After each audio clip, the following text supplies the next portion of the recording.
Salut à tous, ravi de vous retrouver sur Direct Course. Le quintet de ce mercredi 18 mars se déroule dans le sud-ouest et plus précisément sur l'hippodrome d'Agen. Il s'adresse à des trotteurs bien connus en pareille société. J'ai fait de ma favorite numéro 15, Urfé Jallery. C'est une jument, comme vous le savez, de qualité. Elle est performante sur les parcours à main droite. C'est une excellente droitière. D'ailleurs, elle a déjà gagné sur cette piste d'Agen. C'était l'an dernier à l'occasion d'une étape du Grand National du Trot. Sachez qu'elle a été préservée cet hiver. Elle a effectué une bonne course de rentrée à Bordeaux et dernièrement à Vincennes. Elle n'avait pas sa corde de prédilection. Cette fois-ci confiée à Damien Bonne, qui a déjà eu l'occasion de la mener au succès à diverses reprises. Elle s'annonce à mon avis redoutable. Je lui opposerai toutefois le 8 Uno de Montauran, un cheval qui est un des bons de la région. D'ailleurs, lui qui était compliqué en début de carrière semble s'amender. Il n'a jamais terminé plus loin que 3e lors de ses 7 dernières courses courues. Et sachez également que ces 3 dernières courses à Agen ont été couronnées de succès. La dernière en date ayant été acquise sur l'hippodrome le 1er mars. Donc c'est également un candidat sérieux au succès. Pour une belle place et à belle cote, numéro 9, Huster de Venou mérite une mention favorable. Le cheval est un bon droitier. Sachez également qu'il compte déjà 2 victoires sur cette piste d'Agen. Et c'est en seulement 4 courses courues. Le 16, Sirène de Feugère mérite également une mention favorable. C'est une bonne droitière. Elle s'est montrée fautive dans le dernier tournant ce jour-là. Dernièrement, à Caen, dans le prix de Covécourt, où elle n'a pas eu toutes ses aises, elle aurait ce jour-là pris une place. En tout cas, elle semblait posséder des ressources. Mieux vaut donc la racheter, elle sait finir vite. Donc une fin de course qui devrait pouvoir bien se passer pour ce numéro 16, Sirène de Feugère, pour l'obtention d'un accès cycle. Le numéro 1, Ulysse de Curgy, est en forme et régulier.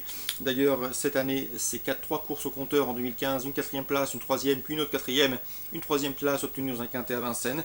Une confirmation est ici attendue. Le numéro 18, Hulk Médoc, l'un des bons chevaux de la région. Lui, il compte une victoire et 6 places en 13 quintés courus. Sachez également qu'il avait bien gagné à Beaumont. C'était fin novembre devant Ramsès Descharmes notamment et Sirène des Feugères qu'il retrouve ici. Lui aussi doit pouvoir bien se défendre dans ce lot. J'ai également retenu dans mon pronostic le numéro 17, Ramsès Descharmes. C'est un bon finisseur. Il a également des références sérieuses à faire valoir dans la région, dans le sud-ouest. Il avait d'ailleurs gagné à Bordeaux un quintet plus et c'est un cheval qui sait finir vite. Une place est parfaitement dans ses cordes. Attention également numéro 14, Arcade et Jacquet. C'est la seule 5 ans au départ de cette épreuve. Sa forme demeure sujette à caution, mais elle a quand même remporté le prix d'essai en 2013, une épreuve estampillée groupe 1. Sachez également que Julien Dubois se déplace uniquement pour la piloter. Il faut sans doute y voir un signe de confiance, en tout cas il serait imprudent de l'écarter d'une sélection. En cas de non partant ou pour les regrets, je citerai le numéro 4, Taquine du Loisir. Elle me semble barrée pour le succès, mais sa forme actuelle peut lui permettre de décrocher une belle allocation. Résumé chiffré pour ce quintet, 15, 8, 9, 16... As, 18, 17 et 14. Concernant Agen, à la suite du programme, dans la deuxième, je vous conseille le 116 Avenir d'Or. Ça fait plusieurs fois que je vous en parle. Richard William de Necher l'aime bien. Ça fait partie de ses bons espoirs dans cette promotion. Le cheval reste d'ailleurs sur une série de bons résultats. Rien ne s'oppose à une confirmation. Le 216 Avenir d'Or qui s'élance une nouvelle fois avec la confiance de Richard de Necher. Dans la quatrième, le 406 Brissac ne doit pas être jugé sur son dernier échec. Jean Elif le pense capable ici de bien tenir sa partie. Même si le lot est de qualité, il convient d'être racheté. On lui posera le 410 Bourbon Somoli, lequel a prouvé qu'il avait la pointure d'un lot de ce genre. Le 404 Brin Benac, estimé par Pascal Manceau. Attention également au 402 Brutus d'Avaroche. La sagesse ne fait pas partie de ses principales qualités, mais Christophe Fate l'aime bien et le cheval vient de lui faire plaisir en se classant 2e dernièrement. Donc 406 pour une belle cote dans le trio. Le 10, le 4 et le 2 seront deux rivaux tout à fait considérables et à surveiller de près. Dans la suivante, la 5e, le 509 Cross d'Herpet, estimé par Michael Cormy, peut enregistrer une 3e victoire et c'est en seulement 4 courses courues. C'est un cheval de qualité, un poulain d'avenir.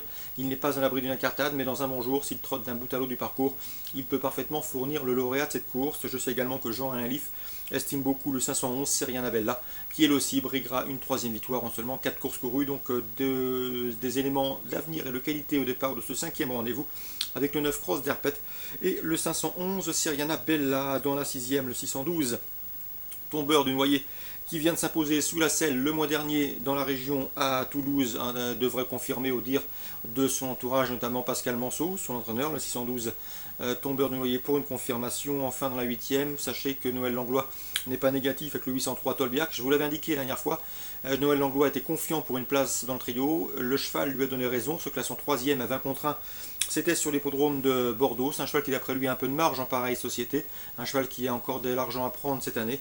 Donc dans cette course réserveuse amateurs, il possède une toute première chance à mes yeux. Le 803 Tolbiac. On lui posera le 804 Tyrol des Feugères, un cheval régulier et confirmé en pareille société, celle des amateurs. Le 806, Sirius du Bel Air, sera déféré des 4 pieds, contrairement à sa course de rentrée sur cet anneau. Mieux vaut donc s'en méfier. 803, l'opposition, le 4 et le 6, les courses ciblées à Agen, la deuxième, la quatrième, la cinquième, la sixième et la huitième.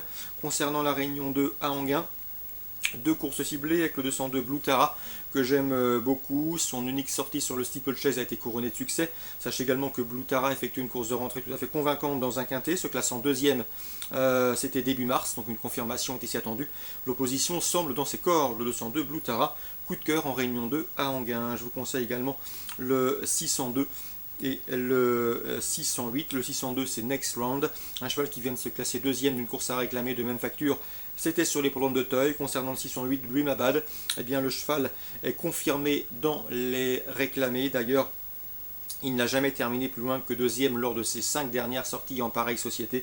C'est vrai qu'il effectue une rentrée, mais il semble capable, dans ce lot, en mesure de confirmer ses bons résultats et son bon coefficient de réussite à ce niveau de compétition, 602, 608. Enfin, au Croisé-la-Roche en Réunion 3, un coup de cœur à vous indiquer, le 301 Celestial House, qui avait terminé troisième sur le parcours qui nous intéresse courant octobre. Le cheval effectue une rentrée certes, mais a priori le lot dans ses cordes. Dès lors, l'occasion lui est ici donnée d'ouvrir son palmarès. En tout cas, c'est un lot dans ses cordes et il peut débloquer son compteur de victoire. Le Croisé-la-Roche, le 301 Celestial House. Donc Croisé-la-Roche, Réunion 3, le 301, Réunion 2, Anguin, le 202 dans la 6e, le 602 et le 608. Très bon jeu à tous, bonne journée.